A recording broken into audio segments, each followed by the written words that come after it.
ಈ ಚಿಕ್ಕ ವಯಸ್ಸಲ್ಲಿ ಯಾಕೆ ಇವ್ರು ಹೇಗಾದ್ರು? ಬಿಳಿ ವಸ್ತ್ರನೇ ಯಾಕೆ ಧರಿಸ್ಕೊಂಡ್ರು? ಕೆಲವರು ಹೇಳ್ತಾರೆ ವಯಸ್ಸಾದ ಮೇಲೆ ಆಧ್ಯಾತ್ಮಿಕ ಜ್ಞಾನ ಅವಶ್ಯಕತೆ ಇದೆ, ವಯಸ್ಸಾದ ಮೇಲೆ ಆಧ್ಯಾತ್ಮಿಕ ಜ್ಞಾನ ಬೇಕು. ಆದರೆ ನನಗನ್ಸುತ್ತೆ ಆಧ್ಯಾತ್ಮಿಕ ಜ್ಞಾನಕ್ಕೆ ವಯಸ್ಸಬೇಕಾಗಿಲ್ಲ. ರೈಟ್? ನೋಡಿ, ನಮಗೆ ಸತ್ಯ ಜ್ಞಾನದ ಅರಿವು. ಅದಕ್ಕೆ ಹೇಳ್ತಾರೆ ಇವತ್ತು ಪೂಜೆ ಪಾಠ ಶ್ರದ್ಧೆ ಎಲ್ಲ ಮಾಡ್ತಾ ಇದ್ದೀವಿ. ಆದರೆ ಕನೆಕ್ಷನ್ ಬೆಳಗ್ಗೆ ಎದ್ದ ತಕ್ಷಣ ಯಾವಾಗ ನಾವು ಫ್ರೀಯಾಗಿರ್ತೀವಿ ಅಥವಾ ನಮ್ಗೆ ಏನು ಬ್ರಹ್ಮ ಮುಹೂರ್ತ ಅಂತೀವಿ ನೋಡಿ, ಇಡೀ ದಿವಸ ಒಂದಲ್ಲ ಒಂದು ಸಲ ಆದರೂ ನಾವು ದೇವರಿಗೆ ಏನು ಮಾಡ್ತೀವಿ? ಪ್ರಾರ್ಥನೆಯನ್ನು ಸಲ್ಲಿಸ್ತೀವಿ. ಅದಕ್ಕೆ ಒಂದು ಹೆಸರು ಮಾತ್ರ ನಮ್ಮ ನಾಲ್ಗೆ ತುದಿ ಮೇಲೆ ಇರುತ್ತೆ. ಯಾವುದು? ಕೂತ್ಕೊಂಡಾಗ, ನಿಂತ್ಕೊಂಡಾಗ, ಮಲ್ಕೊಂಡಾಗ ಅಥವಾ ಈ ಶರೀರಕ್ಕೆ ಏನಾದರೂ ಆದಾಗ ಯಾವ್ದು ಹೆಸರು ನೆನಪು ಬರುತ್ತೆ? ಯಾವ ದೇವ್ರ ಹೆಸರು ನೆನಪಾಗ್ತಾರೆ ಹೇಳಿ? ಯಾರ ದೇವರು? ಅವ್ರವ್ರ ಮನೆ ದೇವರು. ಮತ್ತೆ ಯಾರು ನೆನಪಾಗ್ತಾರೆ? ಯಾರು? ಶಿವ. ರೈಟ್? ಅದಕ್ಕೆ ಏನು ಹೇಳ್ತಾರೆ? ಶಿವ ಶಿವ ಅಂದರೆ ಏನಿರಲ್ವಂತೆ? ಭಯವಿರಲ್ವಂತೆ. ನೋಡಿ, ಕೂತ್ಕೊಂಡಾಗ್ಲೂ ನಾವು ಶಿವ ಶಿವ ಅಂತೀವಿ, ನಿಂತ್ಕೊಂಡಾಗ್ಲೂ ನಾವು ಶಿವ ಶಿವ ಅಂತೀವಿ. ನಮ್ಮ ದೇಹಕ್ಕೆ ಶರೀರಕ್ಕೆ ಏನಾದರೂ ಒಂದು ಸಮಸ್ಯೆ ಕಾಡ್ತಾ ಇದ್ರೆ ಅವಾಗಲೂ ಕೂಡ ನಮ್ಗೆ ಯಾರು ನೆನಪಾಗ್ತಾರೆ? ಶಿವನೇ ನೆನಪಾಗೋದು. ಇವತ್ತು ನಾವೇನು ಪೂಜೆ ಪಾಠ, ಅದಕ್ಕೆ ಭಕ್ತಿಯಲ್ಲಿ ಶಕ್ತಿ ಇದೆ ಅಂತ ಹೇಳ್ತಾರೆ.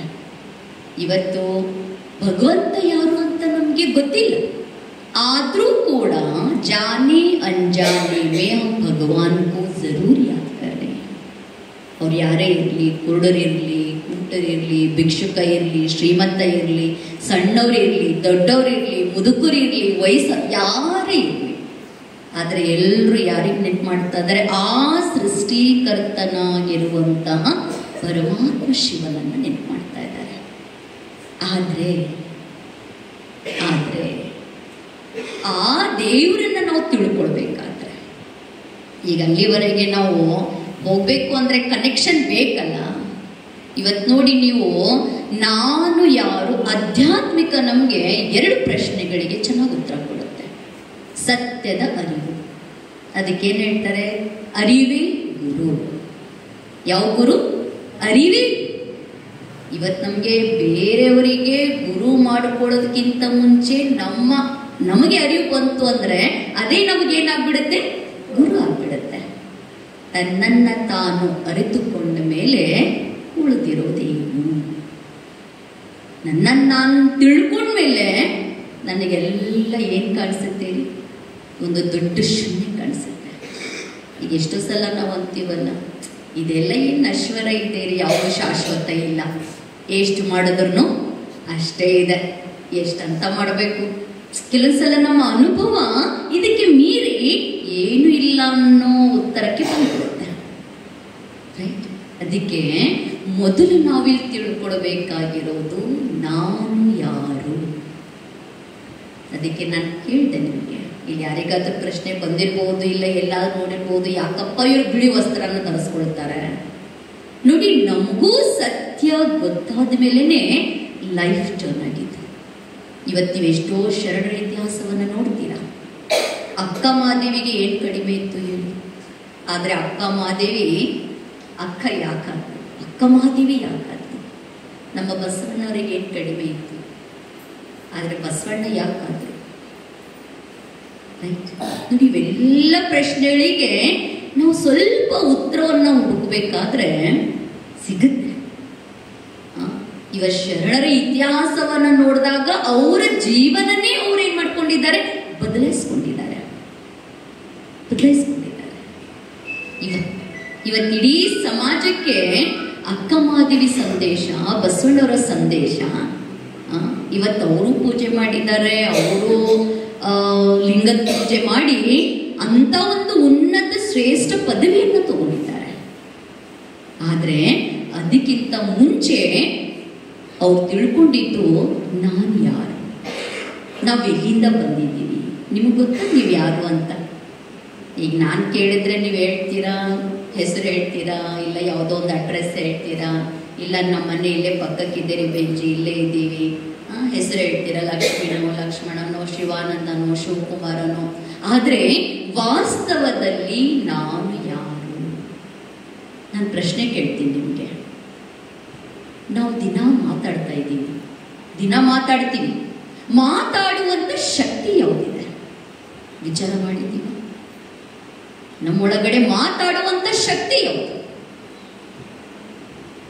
ದಿನ ನಾವು ಯೋಚನೆ ಮಾಡ್ತೀವಿ. ಯೋಚನೆ ಮಾಡುವಂಥ ಶಕ್ತಿ ಯಾವುದು? ದಿನ ನಾವು ಊಟ ಮಾಡ್ತಾ ಇದ್ದೀವಿ, ನಮ್ಮ ಕಾರ್ಯಕಲಾಪಗಳನ್ನು ನಡೆಸ್ತಾ ಇದ್ದೀವಿ. ಹಾಗಾದ್ರೆ ನಡೆಸುವಂತಹ ಶಕ್ತಿ ಯಾವುದು? ಇವತ್ತು ಆ ಶಕ್ತಿ ಇಲ್ಲ ಅಂದಮೇಲೆ ಇದು ಕೂಡ ಇರೋಕ್ಕೆ ಸಾಧ್ಯ ಇಲ್ಲ. ಇವತ್ತು ನಾವು ವಿಚಾರ ಮಾಡ್ತಾ ಇದ್ದೀವಿ, ಮಾತಾಡ್ತಾ ಇದ್ದೀವಿ, ಕಣ್ಣಿಂದ ನೋಡ್ತಾ ಇದ್ದೀವಿ, ಕಿವಿಯಿಂದ ಕೇಳ್ತಾ ಇದ್ದೀವಿ, ಕೈಗಳಿಂದ ಕಾರ್ಯ ಮಾಡ್ತಾ ಇದ್ದೀವಿ, ಕಾಲ್ಗಳಿಂದ ನಡೀತಾ ಇದ್ದೀವಿ. ಬಟ್ ಅದು ಮಾಡ್ತಾ ಇರುವಂತಹ ಕಾರ್ಯ ಯಾರ್ದಿದೆ? ಹಾಗಾದ್ರೆ ನನ್ನ ಒಳಗಡೆ ಇರುವಂತಹ ಆ ಎನರ್ಜಿ ಯಾವುದಿದೆ? ನಾನು ಯಾರು ಅಂತ ಗೊತ್ತಾದ್ಮೇಲೆ ನನಗೆ ಅಲ್ಲಿಂದನೂ ಎಲ್ಲ ಗೊತ್ತಾಗುತ್ತೆ. ಅದಕ್ಕೆ ಹಿಂದೆ ಹೇಳ್ತಾರೆ, ಖುದ್ಕೋ ಜಾನೆಂಗೆ ತೋ ಖುದಾ ಕೋ ಭೀ ಜಾನೆಂಗೆ. ಖುದ್ ಔರ್ ಖುದಾ ಎರಡು ಒಂದೇ ರಾಶಿಯಲ್ಲಿ ಬರುತ್ತದೆ. ಅದಕ್ಕೇನು ಹೇಳ್ತಾರೆ, ಮೊದಲು ನೀನ್ ತಿಳ್ಕೋ, ಆಮೇಲೆ ಎಲ್ಲಾನು ಏನಾಗುತ್ತೆ ರೀ, ಆಟೋಮೆಟಿಕ್ ನಮ್ಗೆ ಅರ್ಥ ಆಗುತ್ತೆ. ಎಲ್ಲಿವರೆಗೆ ನನ್ನನ್ನು ನಾನು ತಿಳ್ಕೊಳ್ಳೋದು. ಅದಕ್ಕೆ ಇವತ್ತು ಮನುಷ್ಯನಿಗೆ ಹೊರಗಿನ ಪ್ರಪಂಚ ತುಂಬಾ ಚೆನ್ನಾಗಿ ಗೊತ್ತಿದೆ.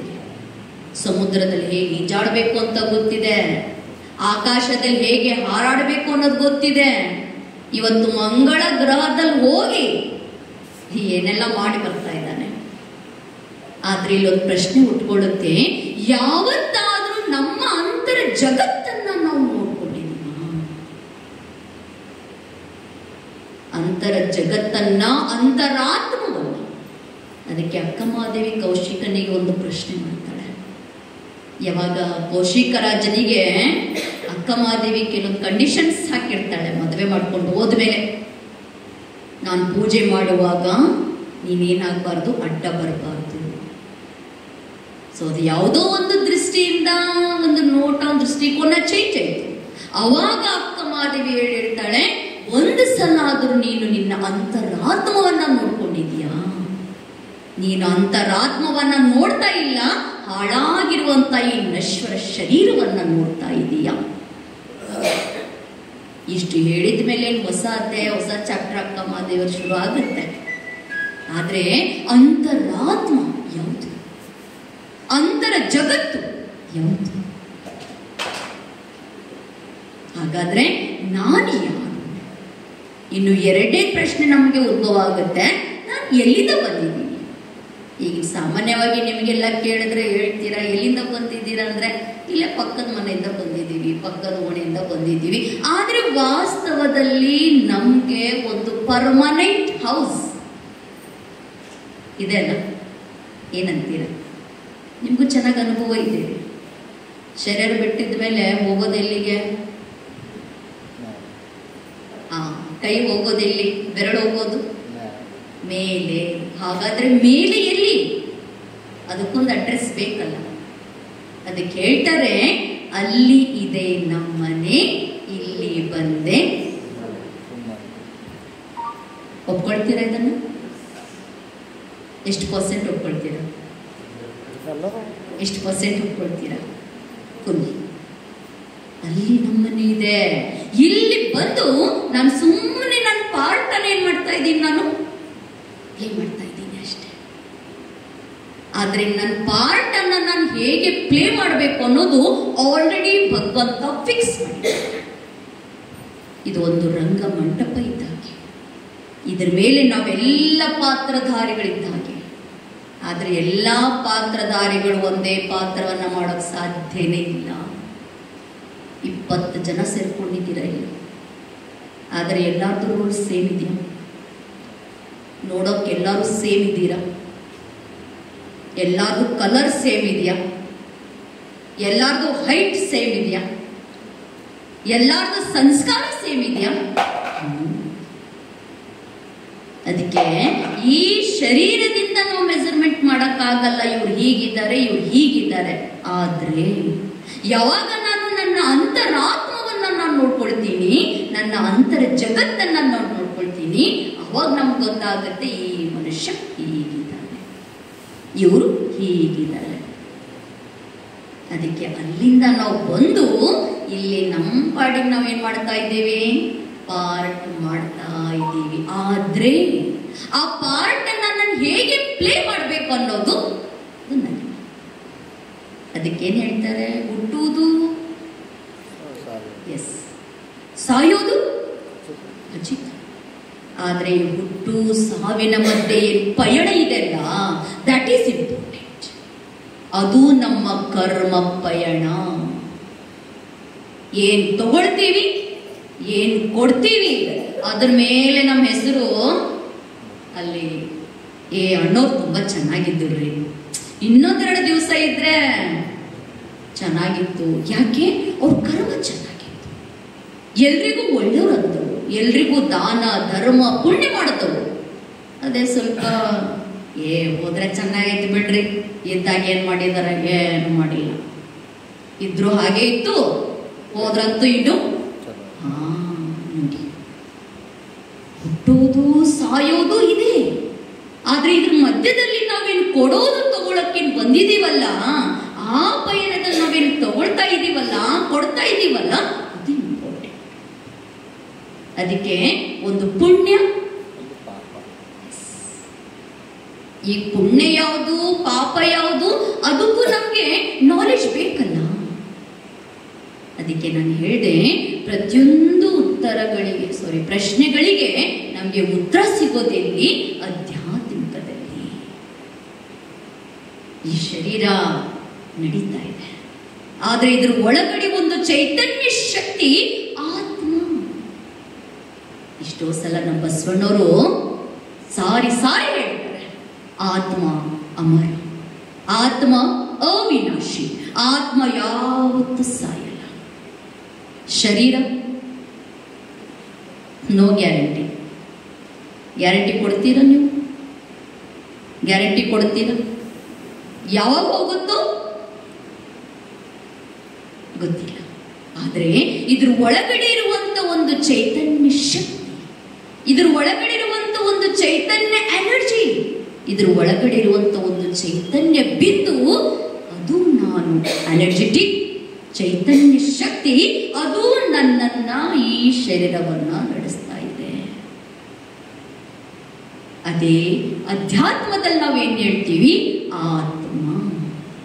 ನೋಡಿ, ಸತ್ಯ ಜ್ಞಾನ ಗೊತ್ತಾದ ಮೇಲೆ ಲೈಫ್ ಏನಾಗ್ಬಿಡುತ್ತೆ? ಟರ್ನ್. ಪ್ರತಿಯೊಬ್ಬರ ಲೈಫಲ್ಲಿ ಟರ್ನಿಂಗ್ ಪಾಯಿಂಟ್ ಇರುತ್ತೆ. ಯಾಕ್ರಿ ಸ್ವಾಮಿ ಹಿಂಗಾಗ್ಬಿಟ್ರಿ ನೀವು? ನಿಮಗೆ ಗೊತ್ತಿಲ್ಲ ಬಿಡ್ರಿ, ನನ್ನ ಜೀವನದಲ್ಲಿ ಏನೋ ಒಂದು ನೋಡೋದು ನಡೆದಿತ್ತು, ಅದಕ್ಕೆ ಹಿಂಗೋಗಿ ಹಿಂಗಾಗ್ಬಿಟ್ಟೆ. ನೋಡಿ, ಎಲ್ರಿಗೂ ಬದಲಾವಣೆ ಅನ್ನೋದಿದೆ. ಇದು ಪ್ರಕೃತಿ ನಿಯಮ ಇದೆ, ಬದಲಾಯಿಸಲೇಬೇಕು. ಇಲ್ಲ ಅಂದ್ರೆ ಸಮಯ ನಮ್ಮನ್ನೇನ್ ಮಾಡುತ್ತೆ? ಬದಲಾಯಿಸ್ಬಿಡುತ್ತೆ.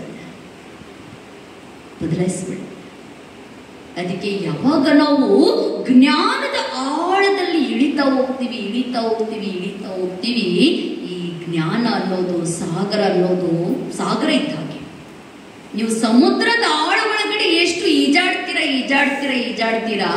ಏನ್ ಸಿಗುತ್ತೆ ನಿಮ್ಗೆ? ಮುತ್ತು, ರತ್ನ, ಹವಳ. ಸುಮ್ಮನೆ ಮೇಲಿಂದ ಏನ್ ಮಾಡಿದ್ರೆ? ಅದಕ್ಕೆ ಈ ಒಂದು ಯುಗದಲ್ಲಿ ಈಗ ನಾವೆಲ್ಲ ಹೇಳ್ತೀವಿ ಕಲಿಯುಗ ಶುರು ಆಗಿದೆ, ವಿನಾಶನೂ ಆಗ್ತಾ ಇದೆ. ವಿನಾಶನೂ ಆಲ್ರೆಡಿ ಶುರು ಹಚ್ಕೊಂಡ್ಬಿಟ್ಟಿದೆ.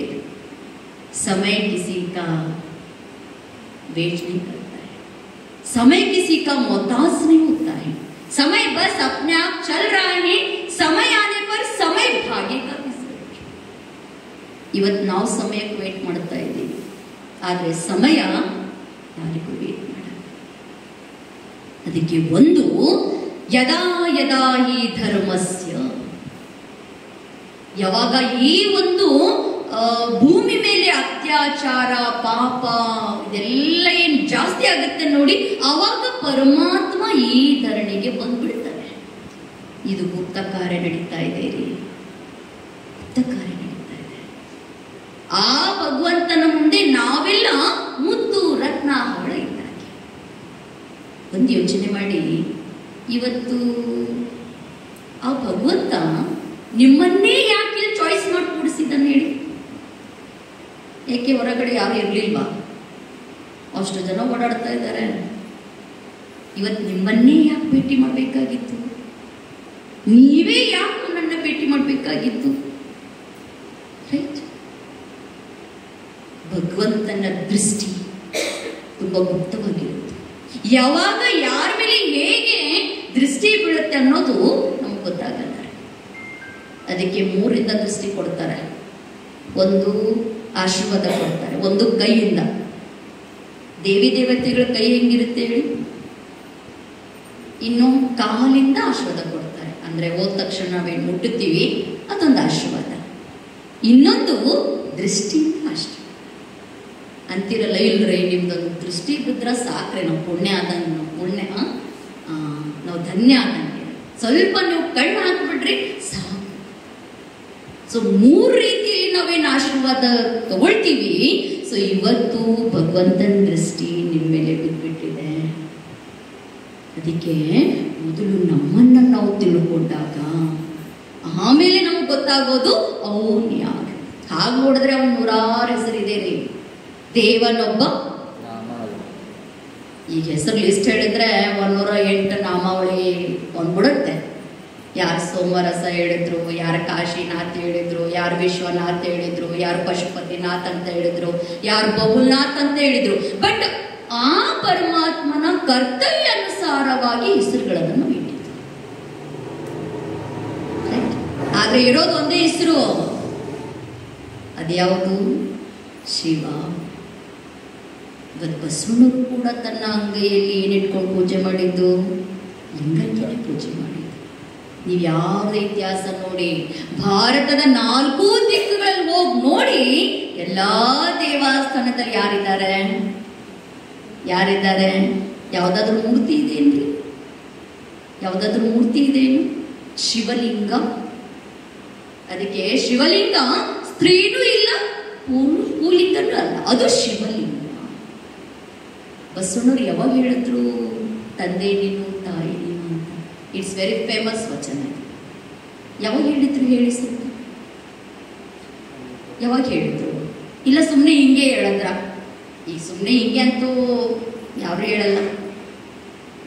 ಬಸವಣ್ಣವರು ಯಾವಾಗ ಲಿಂಗ ಪೂಜೆಯನ್ನ ಮಾಡ್ತಾ ಇರಬೇಕಾದ್ರೆ ಆ ಲಿಂಗ ಪೂಜೆಯಲ್ಲಿ ಎಷ್ಟು ಮಗ್ನ ಆಗ್ಬಿಟ್ಟಿದ್ರು. ಆ ಲಿಂಗದಲ್ಲಿ ಬಸವಣ್ಣನವರಿಗೆ ಒಂದು ಜ್ಯೋತಿ ಕಾಣಿಸ್ತು, ನಿರಾಕಾರ ಜ್ಯೋತಿ. ಆ ಜ್ಯೋತಿಯನ್ನ ಕಂಡು ಬಸವಣ್ಣನ ಆಟೋಮೆಟಿಕ್ ಅವರ ಮುಖದಿಂದ, ಬಾಯಿಂದ ಈ ವಚನ ಬಂದು, ತಂದೆ ನೀನು, ತಾಯಿ ನೀನು, ಬಂಧು ನೀನು, ಬಳಗ ನೀನು, ನೀನಲ್ಲದೆ ನನಗೆ ಮತ್ತಾರಿಲ್ಲವಯ್ಯ.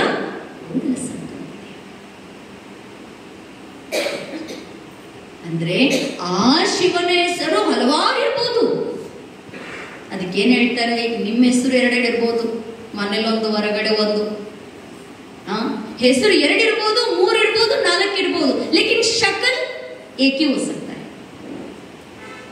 नाम बहुत होंगे, 3 होंगे, 4 होंगे, लेकिन शक्ल तो एक ही हो सकता है. ಇಲ್ಲ 2 ಮುಖ ಇದ್ರೆ 2 ಹೆಸರು. ದೇವನೊಬ್ಬ ನಾಮ ಅಲ್ಲವೂ, ದೇವ ಒಬ್ಬರೇನೆ. ಆದ್ರೆ ಇವತ್ತು ನಾವು ಹೆಸರನ್ನ ಏನ್ ಮಾಡಿದೀವಿ? ಅನೇಕ ಕೊಟ್ಟಿದ್ದೀವಿ. ಅದಕ್ಕೆ ಈ ಒಂದು ಇದರಲ್ಲಿ ಎಲ್ಲ ಅವರವರ ಭಕ್ತಿಗೆ, ಅವರವರ ಶ್ರದ್ಧೆಗೆ, ಅವರವರ ನಂಬಿಕೆಗೆ ಅವರವ್ರು ಪೂಜೆ ಮಾಡ್ಕೊಂಡು ಏನ್ ಮಾಡ್ತಾ ಇದ್ದಾರೆ. ಆದ್ರೆ ನಮ್ಗೆ ಅಡ್ರೆಸ್ ಗೊತ್ತಿದ್ಯಾ? ಅಡ್ರೆಸ್ ಗೊತ್ತಿದ್ಯಾ? ಯಾವ ಅಡ್ರೆಸ್ ರೀ? ನಿಮ್ಮ ಮನೆ ಅಡ್ರೆಸ್ ಹೇಳ್ತೀರಾ? ಬೇಜಿ ನಮ್ಮ ಮನೆಗೆ ಬಂದು ಹೋಗ್ರಿ, ಸ್ವಲ್ಪ ನೀರು ಕೊಡೋದಾದ್ರೂ ಹೋಗ್ರಿ ಹೇಳ್ತೀವಿ. ಎಲ್ಲಿ ಬರ್ಬೇಕಣ್ಣವ್ರೆ, ಎಲ್ಲಿ ಬರ್ಬೇಕತ್ತವ್ರೆ? ಇರ್ಲಿ ಪಕ್ಕಕ್ಕೇನೆ. ಸರಿ, ಪಕ್ಕಕ್ಕೇನೆ ಅಂದ್ರೆ ಅಡ್ರೆಸ್ ಬೇಕಲ್ಲ ಏನಾದ್ರು. ಹಾಗಾದ್ರೆ ಭಗವಂತ ಇರುವಂತ ಮನೆ ಕೂಡ ಅಡ್ರೆಸ್ ಯಾವ್ದಿದೆ? ಈ ಧರಣಿಗೆ ಭಗವಂತ ಪರಮಾತ್ಮ ಬಂದಿದ್ದಾನೆ, ಅವನ ಕಾರ್ಯವನ್ನ ಮಾಡ್ತಾ ಇದ್ದಾನೆ. ಸೆಲೆಕ್ಷನ್ ಸ್ಟಾರ್ಟ್ ಆಗಿದೆ ಇವಾಗ. ಅದಕ್ಕೆ ಮುಂದೆ ಮುತ್ತಿನ ಪಾತ್ರೆಗಳು ತಂದಿಟ್ರೆ ಯಾವುದಂದ್ರೆ ಅದು ಮುತ್ತು ತಗೊಳ್ತೀರಾ ನೀವು? ಯಾವ್ದು ತಗೊಳ್ತೀರಾ? ಯಾವ್ದು ತಗೊಳ್ತೀರಾ? एक खेड़ा है, एक मेड़ा है, एक रो, कैसे भी वो ले सकती है क्या? ತಗೊಳ್ಳಲ್ಲ. ಎಂತ ತಗೊಳ್ತೀರಾ? ಮತ್ತೆ ಇನ್ನೊಬ್ರಿಗೆ ಹೇಳ್ತೀರಿ ಚೆನ್ನಾಗಿರೋದು ಆರಿಸ್ಕೊಂಡು ನೋಡು, ಹಂಗೆ ಆರಿಸ್ಕೊಳ್ಬೇಡ ನೀನು. ನಾವೆಲ್ಲ ಭಗವಂತನ ಮುತ್ತುಗಳು. ಈ ಒಂದು ಸಂದರ್ಭದಲ್ಲಿ ಭಗವಂತ ಏನ್ ಮಾಡ್ತಾ ಇದ್ದಾನಂದ್ರೆ ತನಗೆ ಬೇಕಾಗಿರುವಂತಹ ಮುತ್ತುಗಳನ್ನ ಆರಿಸ್ಕೊಳ್ತಾ ಇದ್ದಾನೆ. ಹಂಸ ಮಣಿಯ. ಈಗ ಅವನಿಗೆ ಯಾಕೆ ಬೇಕ್ರಿ ನಾವು ಹೇಳಿ? ಆಧ್ಯಾತ್ಮಿಕ ಜ್ಞಾನ ಯಾಕೆ ಬೇಕು ನಮ್ಗೆ? ಬೇರೆ ಕೆಲಸ ಇಲ್ಲ ಅನ್ಬೋದಲ್ಲ. ಸಂಡೇ ಅಂತೂ 100 ಕೆಲಸ ಇರುತ್ತೆ, ಇನ್ನು ಬೇರೆ ವಾರ ಅಷ್ಟು ಕೆಲಸ ಇರಲ್ಲ ರೀ. ಸಂಡೇ ಬಂದ್ರೆ 4 ಕೆಲಸ ಜಾಸ್ತಿನೇ ಇರುತ್ತೆ. ಏಕೆ ಬೇರೆ ಕೆಲಸ ಇಲ್ವಾ? ಆಧ್ಯಾತ್ಮಿಕ ಜ್ಞಾನ ಯಾಕೆ ಬೇಕು ನಮ್ಗೆ? ಏನ್ ಹೇಳ್ತೀರ? ಕ್ಯೂ ಚಾಹಿಯೆ? ಯಾಕೆ ಬೇಕು ಈ ಸತ್ಸಂಗ? ಯಾಕೆ ಬೇಕು ಈ ಶಾಂತಿ? ಏನಂತೀರಾ? ಯಾಕೆ ಬೇಕು ಹೇಳಿ ನಮ್ಗೆ ಈ ಸತ್ಸಂಗ? ಬೇಕಾ? ಸಂಡೇ ಯಾಕೆ ಬೇಕು? ಹಾ, ಸತ್ಯದ ಸಂಘ. ನೋಡಿ, ಸತ್ಯವನ್ನ ಅರ್ಥಕೊಳ್ಳಕ್ಕೆ ನಾವೇನು ಸಂಘ ಮಾಡ್ತಾ ಇದ್ದೀವಿ, ಅದರಿಂದ ನಮ್ಮ ಮನಸ್ಸು ಏನಾಗಿರುತ್ತೆ? ಶಾಂತವಾಗಿರುತ್ತೆ. ಈಗ ನಾವಿದು ಬಿಳಿ ಬಟ್ಟೆ ತರಿಸಿರೋದು ಅದಕ್ಕೆ. ನೀವಂತೀರ ಏನಪ್ಪ ಬಿಳಿ ಬಟ್ಟೆ ಹಾಕೊಂಡು ಬಂದ್ಬಿಟ್ರು ಇಲ್ಲಿ. ಈ ಬಿಳಿಯ ಸಂಕೇತ ಏನಿದೆ, ಮನಸ್ಸು ಶಾಂತವಾಗಿದೆ, ವೈಬ್ರೇಷನ್ಸ್. ಅದಕ್ಕೆ ಕೆಲವರಿಗೆ ತುಂಬಾ ಖುಷಿನೂ ಆಗುತ್ತೆ, ಇನ್ನು ಕೆಲವು ಸ್ವಲ್ಪ ಹಿಂಗ್ ನೋಡಿ ಹೇಗೆ ತಿಳ್ಕೊಂಡ್ಬಿಡ್ತಾರೆ. ಎರಡೂ ಇದೆ. ಬಟ್ ಒಂದು ಕ್ಲಾರಿಫಿಕೇಶನ್, ಇದು ಬಿಳಿ ವಸ್ತ್ರದೇನೋ ಸಂಕೇತ ಇದೆ ಅಲ್ರಿ, ಅದು ಶಾಂತಿ. ಆದ್ರೆ ಶಾಂತಿ ಹೊರಗಡೆ ಸಿಗಲ್ಲ ನಮಗೆ. ಇವತ್ತು ಶಾಂತಿ, ನೆಮ್ಮದಿ ಇವತ್ತು ಪ್ರಪಂಚದ ನೋಡ್ರಿ ಎಲ್ರಿಗೂ ಎಲ್ಲ ಇದೆ. ಮನೆ ಇದೆ, ಕಾರ್ ಇದೆ, ಬಂಗ್ಲಾ ಇದೆ, ದುಡ್ಡಿದೆ, ಐಶ್ವರ್ಯ ಇದೆ, ಅಂತಸ್ತಿದೆ, ಎಲ್ಲಾನು ಇದೆ. ಆದ್ರೆ ಏನ್ ಹೇಳ್ತಾರೆ? ಮನಸ್ಸಿಗೆ ಮಾತ್ರ ಏನಿಲ್ಲ. ಯಾಕೆ ಪ್ರಶ್ನೆ ಉಟ್ಕೊಳ್ಳುತ್ತೆ. ದುಡ್ಡಿನಿಂದ ಎಲ್ಲಾನು ತಗೊಳಕ್ಕಾಗಲ್ಲ. ಶಾಂತಿ ಯಾಕಿಲ್ಲ? ಇವತ್ತು ಮನಸ್ಸಿಗೆ ನೆಮ್ಮದಿ ಯಾಕಿಲ್ಲ? ಯಾಕಂದ್ರೆ ಮನಸ್ಸು ನೂರಾರು ಬಯಕೆಗಳನ್ನ ಕೇಳ್ತಾನೆ ಇದೆ. ಬೇಕು ಬೇಕು ಬೇಕು ಬೇಕು. ಯಾಕೆ? ಸತ್ಯದ ಅರಿವಿಲ್ವಲ್ಲ.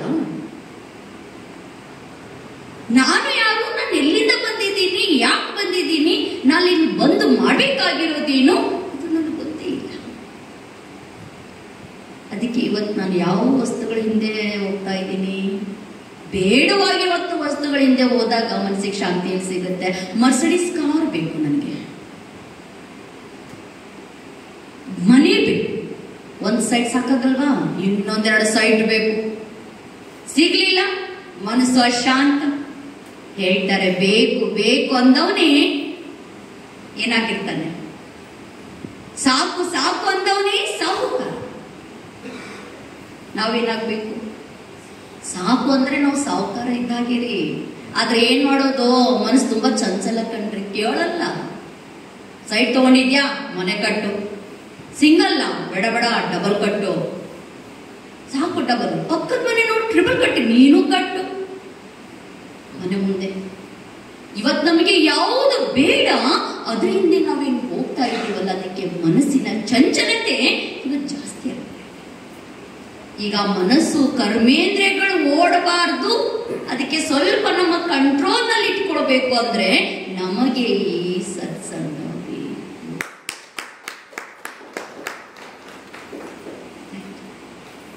ಮನಸ್ಸಾದ್ಮೇಲೆ ಬುದ್ಧಿ ಬರುತ್ತೆ. ಬುದ್ಧಿ ಅಂತೂ ಕೇಳಕ್ಕೆ ಹೋಗ್ಬೇಡಿ.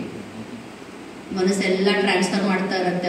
ನೀ ಮಾಡು, ಹಚ್ಕೋ ಶುರು ಹಚ್ಕೋ, ಯಾರು ನೋಡ್ತಾರ, ಹಚ್ಕೋ ಶುರು ಹಚ್ಕೋ ಅನ್ನತ್ತೆ. ಒಳಗಡೆ ಗೇಮ್. ಅದಕ್ಕೆ ಇವತ್ತು ಮನುಷ್ಯನಿಗೆ ನೆಮ್ಮದಿ ಇಲ್ಲ. ಆಡು ಭಾಷೆಯಲ್ಲಿ ಹೇಳ್ತಾರೆ, ಗಾದೆ ಮಾತು ಹೇಳ್ತಾರೆ, ಹಾಸ್ಯ ಇದ್ದಷ್ಟು ಚಾಚ್ತಾ ಇದ್ದೀವಾ?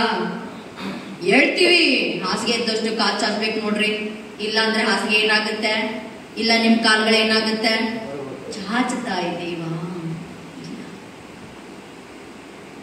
ಅದಕ್ಕೆ ಸ್ವಲ್ಪ ನಮ್ಮ ಮನಸ್ಸು, ನಮ್ಮ ಬುದ್ಧಿಗೆ ಸ್ವಲ್ಪ ನಾವು ಇಂತಹ ಸತ್ಸಂಗದಲ್ಲಿ, ಇಂತಹ ಆಧ್ಯಾತ್ಮಿಕ ಜ್ಞಾನದಲ್ಲಿ ತೊಡಗಿಸಿದಾಗ ಅವಾಗ ಮನಸ್ಸಿಗೆ ಏನ್ ಬೇಕು, ಮನಸ್ಸನ್ನ ಹೇಗೆ ನಡೆಸಬೇಕು ಅನ್ನೋದು ಗೊತ್ತಾಗುತ್ತೆ.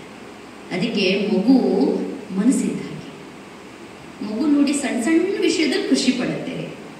ಇವತ್ತಿ ಮನಸ್ಸಿಗೆ ದೊಡ್ಡ ಬೇಕಾದ್ರೂ ಏನೋ ಖುಷಿ ಇಲ್ಲ, ಇನ್ನೂ ಬೇಕು. ಅದಕ್ಕೆ ಯಾವತ್ತಾದ್ರೂ ನಾವು ನಮ್ಮನ್ನ ನಾವು ನೋಡ್ಕೊಂಡಿದ್ದೀವಾ ಅನ್ನೋ ಪ್ರಶ್ನೆ ಕೇಳ್ತೀನಿ ನಾನು. ಯಾಕೆ ನೋಡ್ಕೊಂಡಿಲ್ಲ? ಇನ್ನೊಬ್ರಿಗೆ ನೋಡೋದ್ರಲ್ಲೇ ಟೈಮ್ ಹೋಗ್ತಾ ಇದೆ ನಮ್ಗೆ. ಅವ್ರ ಹಿಂಗೆ, ಇವ್ರು ಹಿಂಗೆ, ಇವ್ರಿಷ್ಟು, ಅವರಷ್ಟು, ಈ ಅಷ್ಟು ಇಷ್ಟು ಮೀನ ಮೇಷ ಅಂತ ಎಣಿಸ್ತಾ ಇದ್ದೀವಿ. ಇವತ್ತು ಅದರಲ್ಲಿ ನಮ್ಮ ಟೈಮ್ ಏನಾಗ್ತಾ ಇದ್ದೀರಿ? ಎಸ್. ಅದಕ್ಕೆ ಯಾವಾಗ ನಾವು ನನ್ನನ್ನು ನಾನು ತಿಳ್ಕೊಂಡಿರ್ತೀನಿ ಆಧ್ಯಾತ್ಮಿಕದಿಂದ, ನೋಡಿ ಅಧ್ಯಾತ್ಮ ಶಕ್ತಿ ಅನ್ನೋದು ಹೀಗಿದ್ದೀರಿ, ಪ್ರತಿಯೊಂದು ಪ್ರಶ್ನೆಗಳಿಗೆ ಉತ್ತರ ಸಿಗುತ್ತೆ. ಆ ಉತ್ತರದ ಜೊತೆಗೆ ನನ್ನ ಎಲ್ಲಾ ಕರ್ಮೇಂದ್ರಿಯಗಳನ್ನ ನಾನೇನ್ ಮಾಡ್ಬೋದು, ತನ್ನ ವಶದಲ್ಲಿ. ಇದು ಒಂದು ಅಸ್ತ್ರ ಇದೀರಿ. ಅದಕ್ಕೆ ಇವತ್ತು ಪ್ರಪಂಚದಲ್ಲಿ ನಿಮ್ಗೆಲ್ಲ ಟ್ರೈನ್ ಮಾಡ್ತಾರೆ. ಆದ್ರೆ ಮನಸ್ಸು ಬುದ್ಧಿಗೆ ಹೇಗೆ ಟ್ರೈನ್ ಮಾಡ್ಬೇಕು ಅನ್ನೋದು ಯಾರಾದ್ರೂ ಹೇಳ್ಕೊಡ್ತಾರ ನಮ್ಗೆ? ಎಲ್ಲಾನು ಟ್ರೈನಿಂಗ್ ಕೊಡ್ತಾರೆ.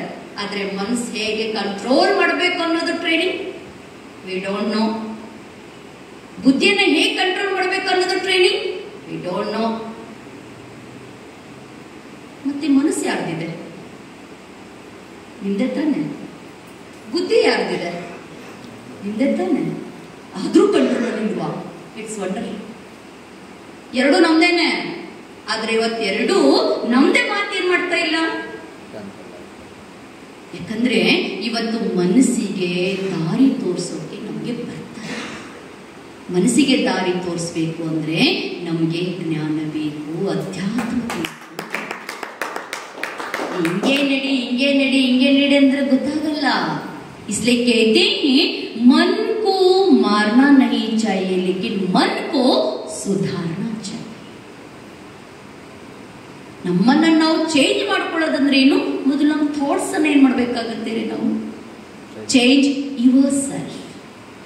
ಈಗ ನಮ್ಮನ್ನ ನಾವು ಚೇಂಜ್ ಮಾಡ್ಕೊಳ್ಬೇಕು ಅಂದ್ರೆ ಮೊದಲು ನಾವು ತಿಳ್ಕೊಳ್ಬೇಕಾಗತ್ತೆ ಹೇಗೆ ಚೇಂಜ್. ಅದಕ್ಕೆ ಒಂದು ಫಾರ್ಮುಲಾ ಬರುತ್ತೆ, ಚೆಕ್ ಅಂಡ್ ಚೇಂಜ್. ಫಾರ್ಮುಲಾ ನಾವು ಅಪ್ಲೈ ಮಾಡ್ಕೊಳ್ಬೇಕಾಗುತ್ತೆ. ಇದು ಬದುಕಿಗೆ ಒಂದು ಫಾರ್ಮುಲಾ ಇದೆ. ಇವತ್ತೆಲ್ಲರೂ ಬದುಕ್ತಾ ಇದ್ದಾರೆ, ಪ್ರಾಣಿಗಳು ಬದುಕ್ತಾ ಇದ್ದಾವೆ. ಆದ್ರೆ ವಿಚಾರ ಮಾಡಿ, ಇವತ್ತು ಆ ಪ್ರಾಣಿಗೆ ಮನುಷ್ಯನಿಗೆ ಬದುಕಿನಲ್ಲಿ ಏನ್ ವ್ಯತ್ಯಾಸ ಇದೆ? ನೀವೇ ಎಷ್ಟೋ ಸಲ ಅಂತೀರಾ, ಏನ್ರಿ ಬೇಜಿ ಕಾಲ ಕೆಟ್ಟೋಗ್ಬಿಟ್ಟದ್ರಿ, ಮನುಷ್ಯನ ಬುದ್ಧಿನೂ ಏನಾಗ್ಬಿಟ್ಟಿದೆ ಪ್ರಾಣಿಗಿಂತ ಆ ಕಡೆ.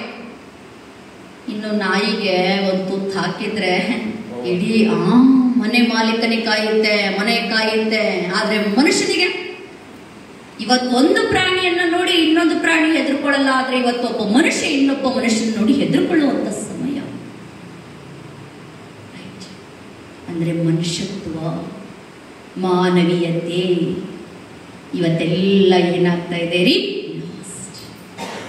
ಯಾಕಂದ್ರೆ ಈ ಅಧ್ಯಾತ್ಮದಿಂದ ನಾವು ದೂರ ಇದ್ದೀವಿ. ಅದಕ್ಕೆ ಈ ಅಧ್ಯಾತ್ಮವನ್ನ, ಇಂಥ ಜ್ಞಾನವನ್ನ ಹೇಳ್ಕೊಡಕ್ಕೆ ಪರಮಾತ್ಮ ಈ ಧರಣಿಗೆ ಬಂದ್ಬಿಟ್ಟಿದ್ದಾನೆ. ನೀವೆಲ್ಲ ತುಂಬಾ ಭಾಗ್ಯಶಾಲಿ ಇದ್ದೀರಾ, ತುಂಬಾ ಭಾಗ್ಯಶಾಲಿ ಇದ್ದೀರಾ. ನೀವು ಇನ್ ಮಲ್ಕೊಂಡಿದ್ದಾರೆ ಬಿಡಿ, ಕುಂಕರ್ಣ ಅಂತಾರ. ನೀವೇ ಎಷ್ಟೋ ಸಲ ಬರ್ರಿ, ಸಂಡೇ ಅದ ಬರ್ರಿ, ಸತ್ಸಂಗ ನಡಿಲತ್ತದ, ಬರ್ತೀನಿ ನಡ್ರಿ, ಇನ್ನು ಬರ್ತೀನಿ ನಡ್ರಿ ಅಂದವ್ರು ಇನ್ನು ಮುಗೀತ್ರಿ. ಸಂಡೇ ಹೋಯ್ತು, ಎಲ್ಲ ಹೋಯ್ತು. ಮತ್ತೆ ನೆಕ್ಸ್ಟ್ ಡೇ ನಿಮ್ಗೆ ಏನಾಗ್ತಾರ? ಅವರು ಭೇಟಿ ಆಗ್ತಾರೆ. ಕೆಲವರು ಮಲ್ಕೊಂಡ್ರು ಇದ್ದಾರೆ. ಯಾಕಂದ್ರೆ ಇದು ಒಂದು ಜಾತ್ರೆ ಇದ್ದಾಗಿದೆ ರೀ. ಬರೋರು ಬರ್ತಾ ಇದ್ದಾರೆ, ಹೋಗೋರು ಹೋಗ್ತಾ ಇದ್ದಾರೆ, ತಗೊಳ್ಳೋರು ತಗೊಳ್ತಾ ಇದ್ದಾರೆ, ಕೊಡೋರು ಕೊಡ್ತಾ ಇದ್ದಾರೆ, ಯಾರು ಏನ್ ಮಾಡೋರು ಮಾಡ್ತಾ ಇದ್ದಾರೆ. ಆದ್ರೆ ಮನುಷ್ಯ ತನ್ನಿದ್ರಲ್ಲಿ ತಾನು ಮಜಾ ಇದಾನು ಇಲ್ವೋ? ಇದಾನು ಇಲ್ವೋ? ಆದ್ರೆ ಜಾಣ ಯಾರು?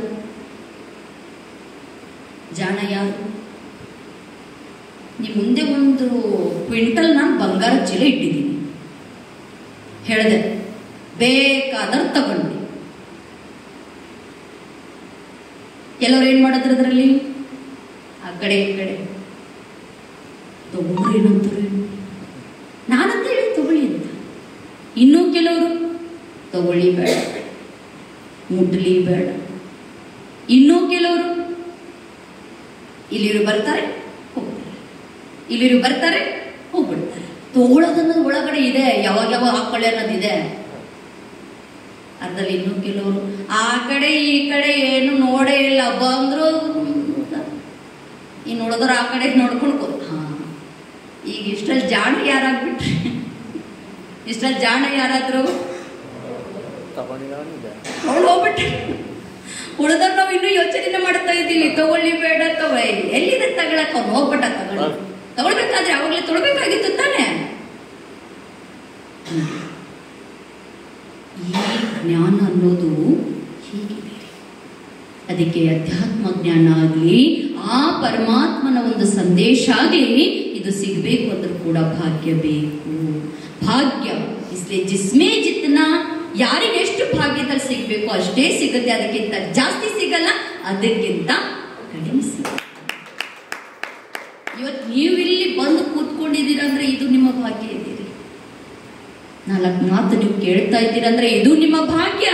ಆದ್ರೆ ನಾನು 4 ಮಾತು ಹೇಳಕ್ ನನಗೆ ಭಗವಂತ ಚಾನ್ಸ್ ಕೊಟ್ಟಿದ್ದಾನೆ, ಅಣ್ಣೋರ್ ಚಾನ್ಸ್ ಕೊಟ್ಟಿದ್ದಾರೆ ಅಂದ್ರೆ ಇದು ಕೂಡ ನನ್ನ ಭಾಗ್ಯ. ಅದಕ್ಕೆ ಒಂದೊಂದು ಈ ಜ್ಞಾನದ ಮಾತುಗಳೇನಿದೆ ಅಲ್ಲ, ಇದು ನಮಗೆ ಒಳ್ಳೆ ದಾರಿ ತೋರಿಸ್ಕೊಡುತ್ತೆ. ಅದಕ್ಕೆ ನಮ್ಮ ಆಶ್ರಮದಲ್ಲಿ ಇದು ಬ್ರಹ್ಮಕುಮಾರೀಸ್ ಏನ್ ಸೆಂಟರ್ ನೀವು ಕೇಳಿದ್ದೀರಾ, main head quarter Mount Abu ಇದೆ ರೀ. ರಾಜಸ್ಥಾನ್ ಅಂತ ನಾವೇನು ಹೇಳ್ತೀವಿ, ಮೌಂಟ್ ಅಬು ಏನಂತ ಹೇಳ್ತೀವಿ. ನಮ್ಮ ರಾಜಲಕ್ಷ್ಮಿ ಅವರು ಎಷ್ಟೋ ಸಲ ಬಂದಿದ್ದಾರೆ.